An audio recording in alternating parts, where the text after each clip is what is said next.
Hello, everyone, and welcome to part one of Beautiful Hearts and Minds Health Services Training for New Hires. Today, we will review the intake process, how new clients can get into the program, and review assessments. So, to begin, in order for a client to be referred to our program, they must be referred by a licensed mental health professional. And this can include their therapist, it can be a nurse practitioner, it can be a psychiatrist, it can be a doctor, it can be a social worker. But they must be referred by a licensed mental health professional.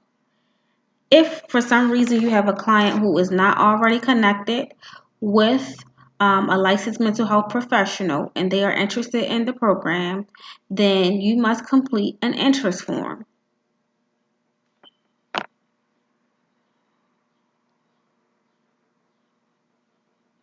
This interest form is used as a way to track all potential clients as well as contact information. It provides contact information so that we can connect them with a therapist.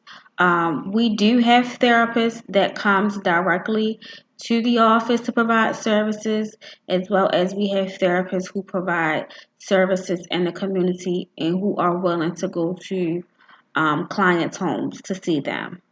So if you have a client who is interested in being into the program but does not have a therapist or nurse practitioner or a licensed mental health professional who can refer them, then please complete the interest form. Um, Complete as much as the information as you can because it is pertinent to assigning them to the correct or the right fit therapist. So, if you do not have their Medicaid number, you can also provide their Social Security number. And this is just to verify that they do not have any open authorizations and that they do have the correct insurance to get into the program. Okay, so just complete the form as best as you can and send it back to myself, and we will contact the client to try to get them an appointment with one of our therapists. Okay, so if you do have a client who is already connected with therapy or already has a psychiatrist or a social worker, then you can just provide them with our referral form. And the referral form is self-explanatory. It can be faxed, emailed to them, taken to them in person. But the referral form must be completed by a licensed mental health professional. Okay, and the referral can be returned to us via fax, via email to our referral email. I would prefer that it be sent to our referral email, and the email address is at the top of the form, referral@beautifulheartsandminds.org.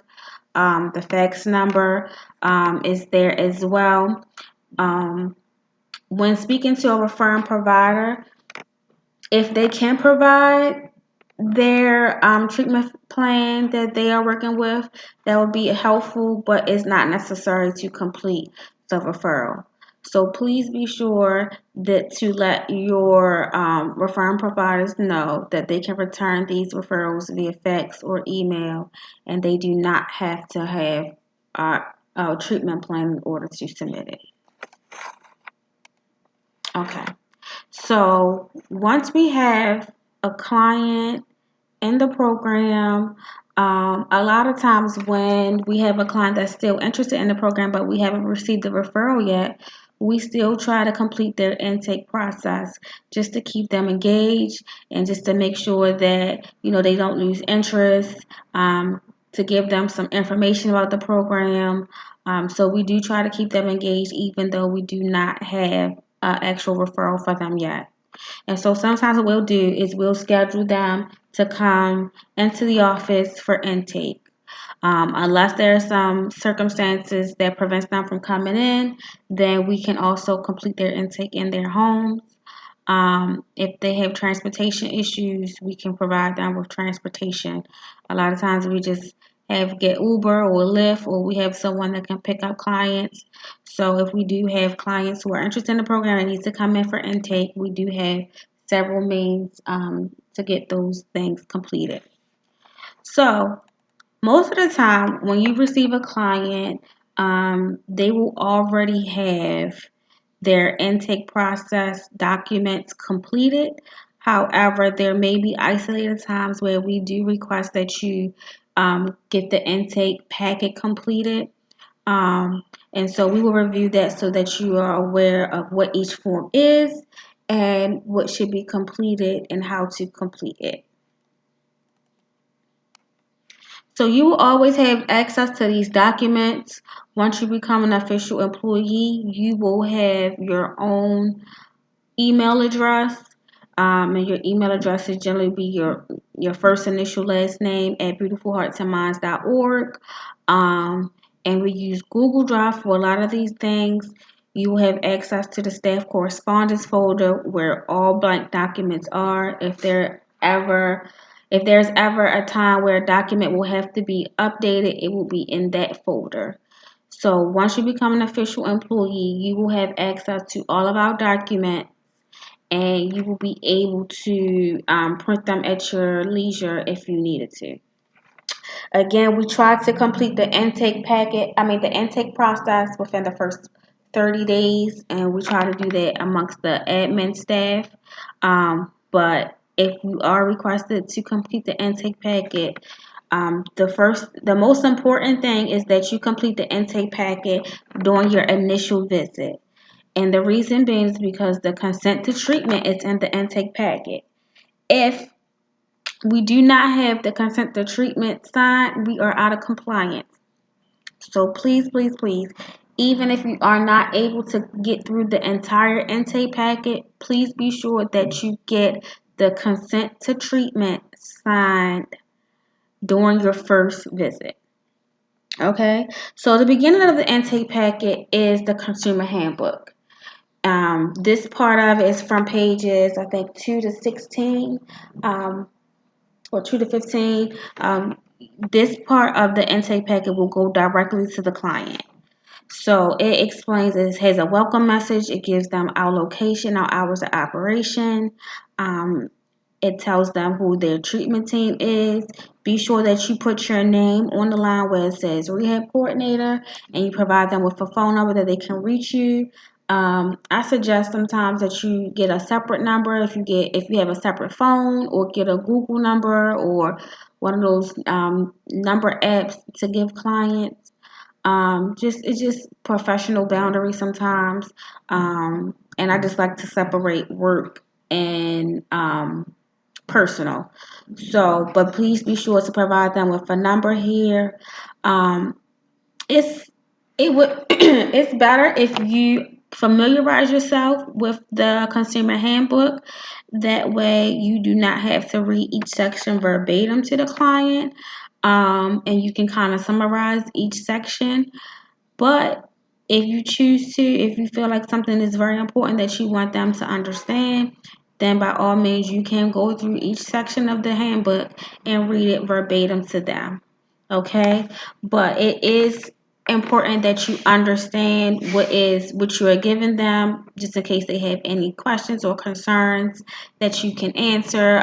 If not, you can always refer them to a rehab specialist or the program director. Okay, so it explains to them how to handle emergencies and crises. If they are not at the building, we do have a 24-hour on-call number. It is provided here. This number comes directly to my cell phone.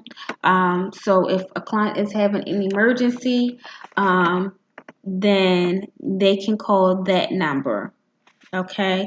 Also explain to your clients that we are limited to some of the things that we can do, and if they feel that they are in danger, it's always best to just call 911 as well.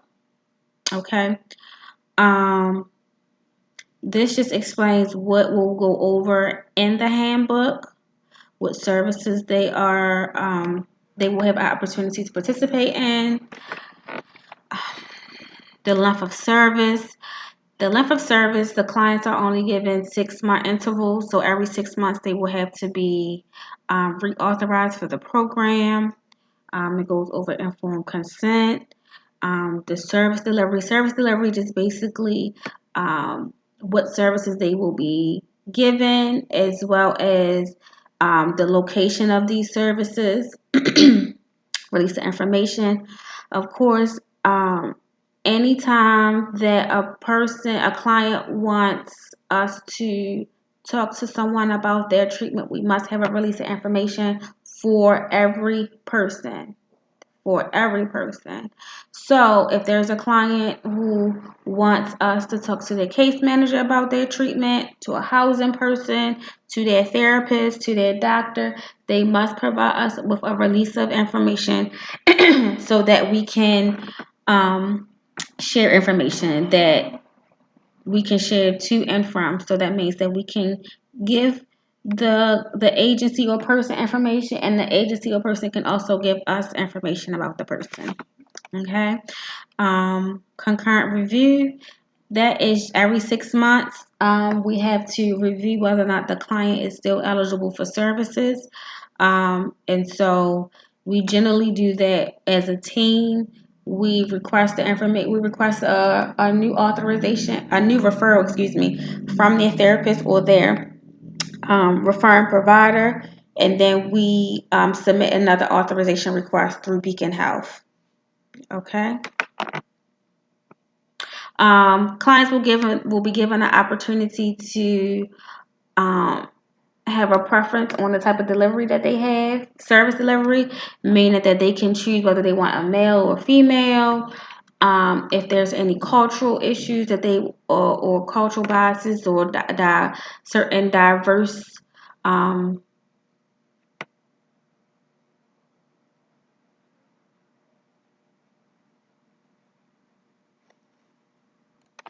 if they have a cultural preference or based off religion. Some clients also, because of the type of population that we deal with, they may have some specific triggers, so they may not want to deal with, certain type of people. So they do have a preference in their delivery team. Admission requirement. Clients must maintain at least 2 mental health appointments per month, and that means with like their therapist or their psychiatrist or their social worker, they must maintain 2 appointments per month in order to remain compliant with us. Assessments. Clients will be given assessments during the intake process. There are several different assessments that they must complete. We try to not overwhelm them at one time with all of the assessments. So the assessments process can take place over several visits. Normally about 2 or 3 visits it will take to complete all of the assessment. Let the clients know that their treatment is person-centered, that it's not us deciding what they want to work on, that their treatment is based off of them, that they take the lead in their treatment. Also let them know that they must maintain all of their appointments and maintain good attendance, that if they have to reschedule or cancel a group, they need to let us know. But they must remain compliant with all of their appointments in order to remain into the program. They will be provided with a copy of their rights. So you can get familiar with them, or you can just have them to read it themselves and then ask any questions. If they have any issues, here are some agencies that advocate for mental health. This will be given to them as well, and it's for different areas. Please let them know that we will maintain confidentiality, that we will abide by HIPAA laws, that we will not share any of their information with anyone that they do not give us consent to. Okay, so you can just go over that. You can let them know that we will maintain professional conduct at all times, and you can explain to them what specifically that means.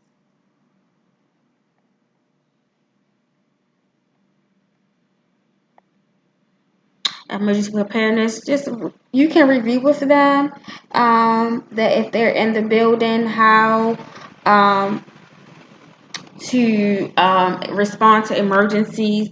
If we do have, we will have random fire drills sometimes. If we do, where they should go to when exiting the building, and they should go to the corner of Calhoun and Baltimore Street, directly across the street from us. Actually, diagonal across the street from us, right on the corner. Um, and so when you bring a client to the office, just be sure to show them where they should go in case of an emergency. Also let them know that they cannot smoke on our premises. They aren't to bring any firearms or weapons in the building at all. They cannot bring any alcohol on the premises. They cannot share medication. I don't care if it's over the counter. They cannot share any of those things while here in the building. You can go over the complaint and appeal process with them.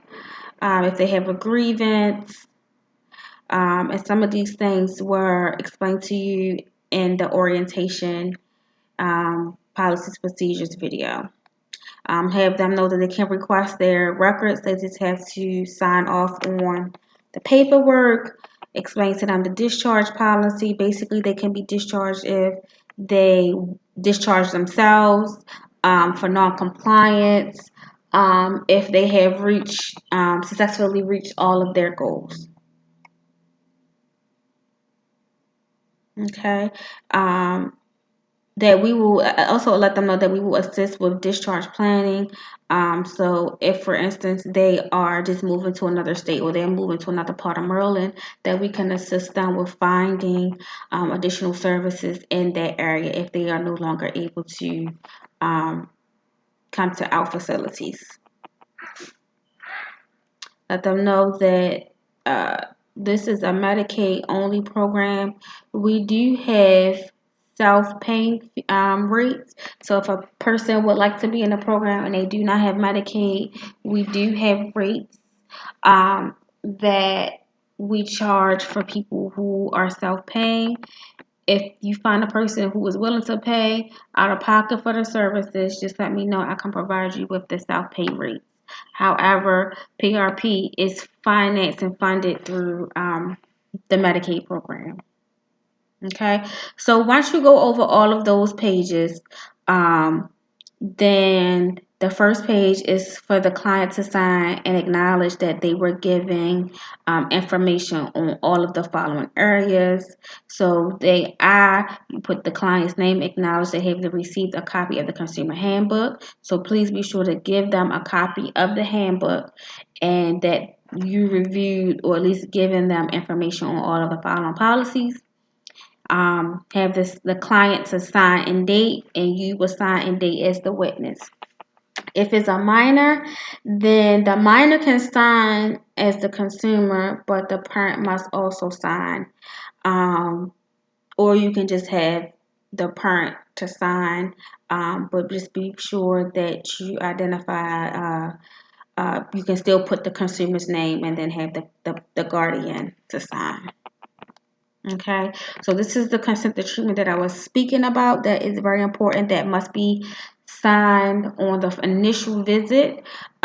This just goes over, this just gives us permission and consent to see the client. It lets them know the benefits of the treatment. It also lets them know some of the risks associated with it. It explains again about the charges and how it is through their insurance through Medicaid, and that they have the right to withdraw consent. So please be sure that you have them to check either one of these boxes. I do not have any questions or concerns, or I have questions or concerns. If a person says they do have questions or concerns, please let me know. They can write the questions or concerns on a form. They can go over it directly with you, or they can schedule a time to speak with one of the admin staff. Again, have them to sign and date, and you sign as the witness. Okay, so this is their program rules and expectations and their code of conduct and all of the rules that they must follow as a participant in our program. You can go through each one if you want. You can have and so that you're able to answer any questions or concerns that they may have regarding um, appropriate conduct. And please just have them to print and sign their name to say that they receive and they understand their rules and expectations. And you can also provide them with a copy of this once they sign. So the service delivery form is basically it's self-explanatory. The client will sign I, Jane Doe. Is another kind of consent, but it specifies where they would like to receive services. So clients can receive only off-site services, they can receive only on-site services, or they can choose to have both. I always encourage the clients to sign for both, even if they do not have a preference to come on site for any group activities. But you always let them know that they can come on site for group activities, for one-on-one sessions, and that over the time of their treatment, they may choose that they want to participate in something on site. They may not want to do it frequently, but they may choose that they want to every once in a while. So I just try to encourage them to sign for both on site and off site, so they are not limited to where they can receive services. However, if you do have a client that only wants off site or only wants on site, that's fine as well. Okay, so have them assign a date and you sign a date as well. Okay, so the demographics information is a questionnaire. It's basically just asking questions about the client, and it helps us to have a better understanding of some of their cultural preferences and their age and some of their education. So it was just a demographic questionnaire just so we can have some background information about them. It's pretty self-explanatory. You can just check through and identify what is relevant to the client, and then you just have to sign um, as the contractor, sign and date when it was completed.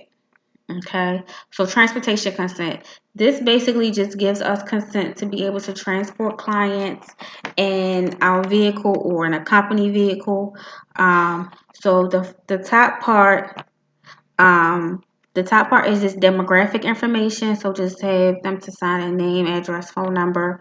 If it's a minor, then we must have the guardian to also to sign off and have, if the minor has a different phone number from the parent or guardian, then just be sure that we have the work number and the cell phone number of the guardian. We also have to be aware if they have any um, health problems or special conditions that we should know about. So just you can review this with them, but then just sign and date. Have them to sign and date.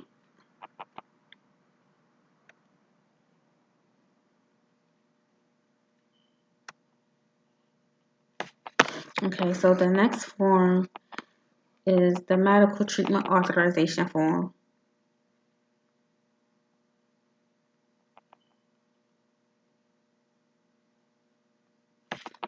So this form basically grants us temporary authority to provide or arrange medical care in the event of emergency. So if a client is with us, if a minor is with us, and they are having a medical emergency, this just grants us permission to coordinate medical care.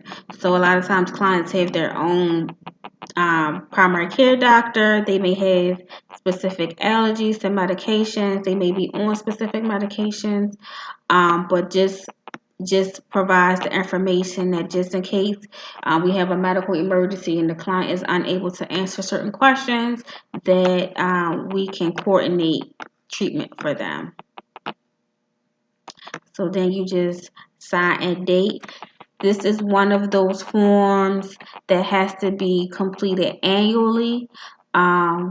So generally, when you do supervision, um, or one of the admin staff will let you know when these forms will expire. And if we can try to get the client to come in, then we'll get them to come in to sign it. However, we may request that you get certain documents signed if they are expiring soon.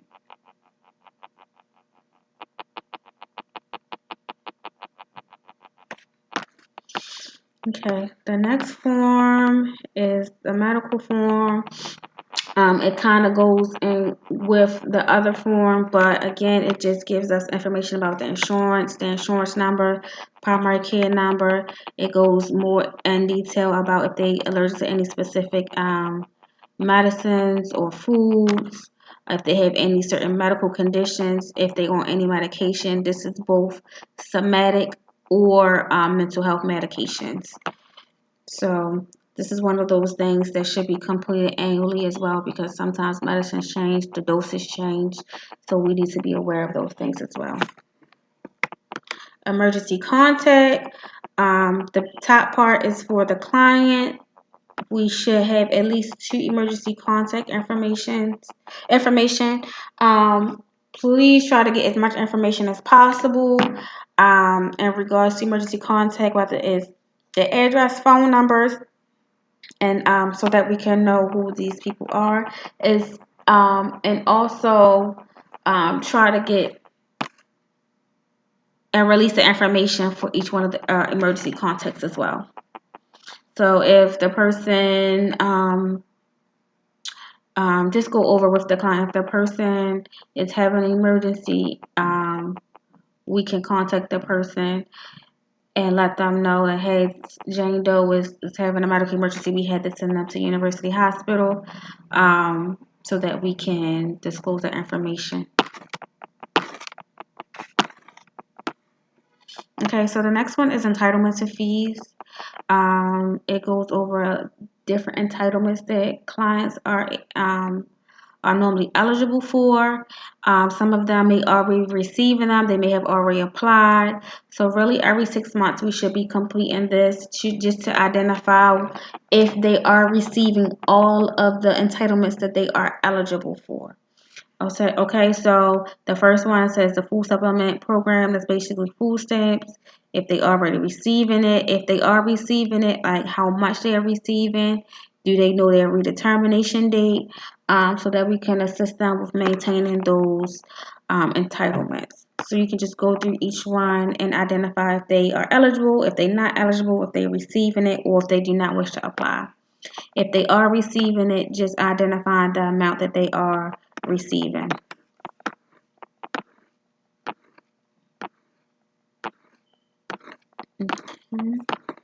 And then you just sign and date to say that you completed it with them. Okay, so the next thing is the advance directive. Advance directive is basically another document that gives us permission, or it helps us to understand what the client would want in case of a medical emergency. Sometimes people complete their advance directives and have a copy of it with their primary care doctor. If that's the case, we can request that. The client can choose to complete the advance directive with us, or they can refuse to complete the advance directive, or they can say they want to do it at a later time. But they must sign and state what they choose to do. So if they want to complete it during intake, they can. If they don't want to, then you would check number 2, refuse to complete. If they want to follow up, you check that, and then we must follow up within 6 months. Or if the document was previously completed, like I said, at their primary care doctor or with another agency, then that's fine. We can have a copy if they want us to. So then you just sign and date, and make sure that you choose which one the client chose to do. Okay, and then the next form is authorization to release. So this is very, very important. We don't ever want to get caught up with any HIPAA violations, and by discussing clients' protected health information with someone who we do not have a release of information for. So this release of information gives us authority to disclose to and from us. So basically, whoever the release of information is for, that we can send them information and we can receive information from them, and the same vice versa. They can send us information, or we can send them information. Okay, and so we must have the person's name, the organization name, their address, and their fax number. The top is the client's name, and we just identify what specifically we can disclose. This is one of those annual forms, so be sure to have them to sign and date, and that we put the date from 1 year of the intake.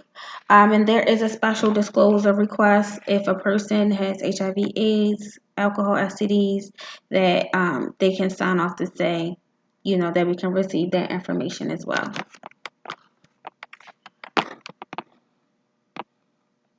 Communication requests. This basically identifies how they would want us to communicate with them. Some people don't want us to call their house phone or send mail or whatever.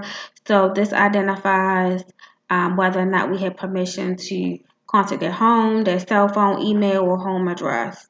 And whatever number, phone number, or email address or address they would like for us to send information to, you just put that information on the line, and then you sign and date. Well, the client has to sign and date that they give us permission to use those means of communication. And then the last form is the preference. So they, like I said before, they have a preference on their treatment team as far as gender, race, nationality, language, other. And if we are unable to meet their preference, whether or not they would like to continue PRP with us or not. Okay, so you have them sign, you sign, and date. So this is the intake packet.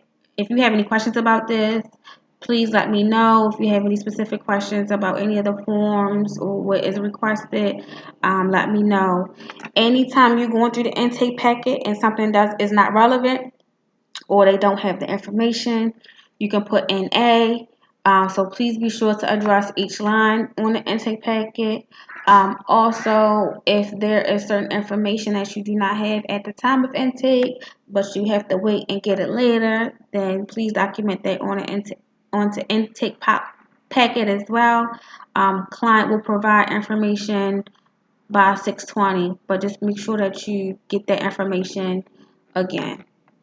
Okay, so also part of the intake process, we have some assessments that you will complete with the client. Again, we try to complete the intake process by the admin staff, but there may be times that we are unable to complete all of the intake documents and assessments, and some of them, again, they are self-explanatory. So the first one is the medical assessment, and this just kind of identifies some of their medical history. If they already have a primary care doctor, if they allergic to any foods, if they have any somatic issues like high blood pressure, diabetes. This is kind of self-explanatory. You can ask these questions verbatim.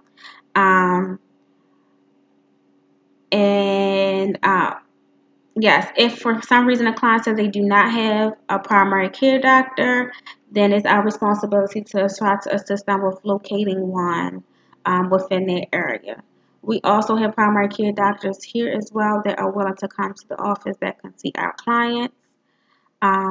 In addition, we do have to do a nutrition. It kind of seems redundant because we go over some of the same information and different assessments, but some requirements are Joint Commission, some are for the state.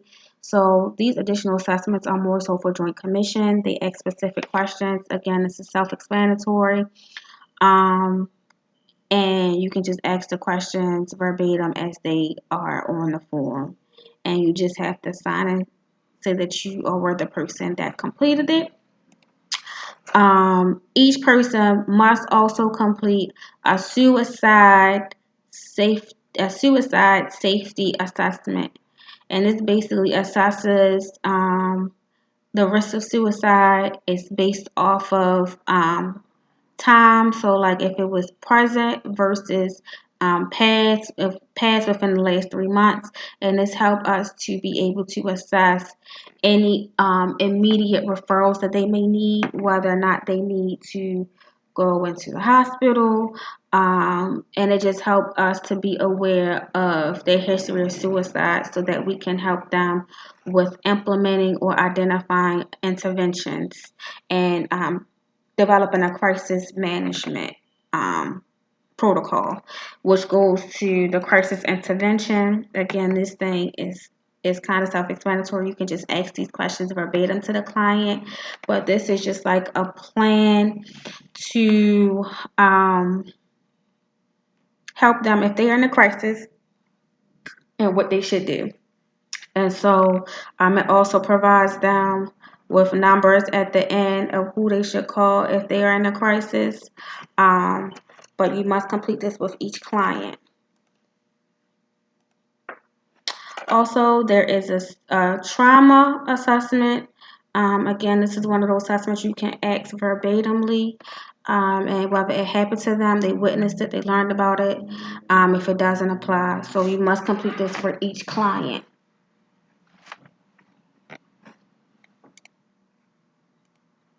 Okay, and the last one is the resiliency, and this is for minors only, and this must be completed every 6 months. This is equivalent, if some of you may have completed the DLA 20 training, this is equivalent to the DLA 20 training, but this is specifically for minors. If you've taken the training, then you know the DLA 20 is only for adults and it has to be completed every 6 months as well. So this is equivalent to the DLA 20, but this has to be completed for minors. Okay, and this is self-explanatory as well. You just circle the corresponding number, and each number is associated with a certain feeling, like whether they like it, they don't like it, they don't like it very much. So you just circle the corresponding number. And this can be completed specifically directly with the minor. This should be completed directly with the minor. If they have any issues with understanding, just be sure that the parent is there so that they can help complete the assessment as well. Okay, so these are all the additional assessments that will have to be complete. Some of these you may be required to complete with your clients during the intake process.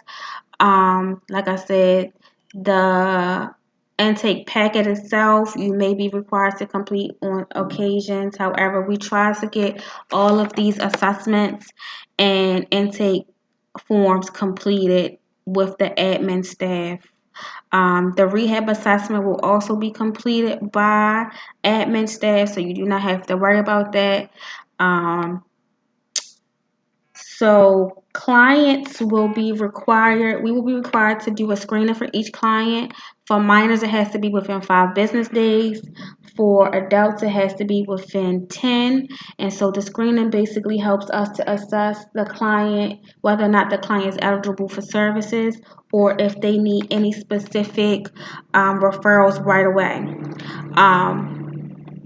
Also, the treatment plan will have to be completed within 30 days, but the treatment plan is generally completed after the rehab assessment. The rehab assessment assesses all of the client's needs, some of their history, and based off of the information on the assessment, we use that information to develop the treatment plan. A lot of times, when we complete the assessment, we will find that the client needs assistance in several different domains, and the assessment goes over maybe about 10 different domains.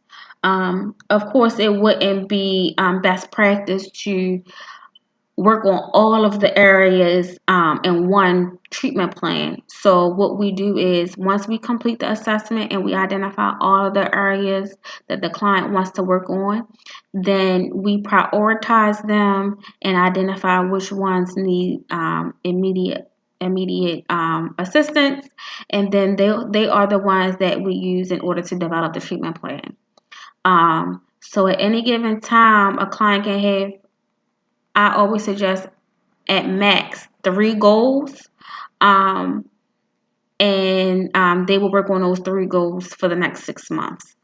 Okay, and then once there are success or enough progress made towards the goals, then we can add another domain.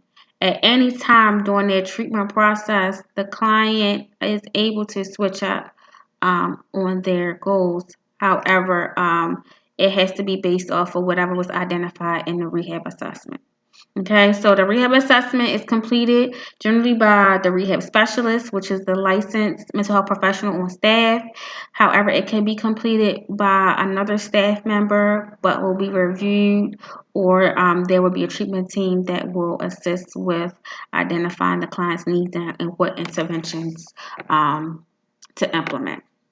Okay, so during the intake process, again, just as a refresher, if there's a client who already has a therapist or is connected with a mental health professional who was interested in being in the program, we just must provide that person with the referral form. We will need to get a release of information signed by that client prior to sending the referral form so that the therapists know that the client is willing to participate in the program. So if there's a client who wants to participate in the program, they already have a therapist, then have them to sign a release of information, and then we'll send the referral form over to their therapist. If there's a client who is not connected with a therapist already, then we will complete an interest form, and we will try to get them connected with one of our therapists that works directly with our program. Okay, so after we receive the referral, we complete the intake during the first session. We also complete the screening form. We complete a rehab assessment, and we complete some of the additional assessments. Each client is required to have a crisis intervention plan, and each client is required to be assessed with suicide. So even if they do not have a history of suicide, we still must complete a suicide assessment.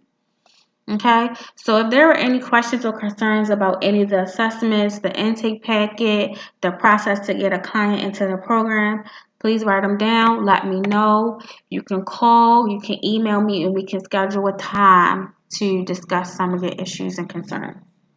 Okay, well, this concludes the training on intake process and the assessment.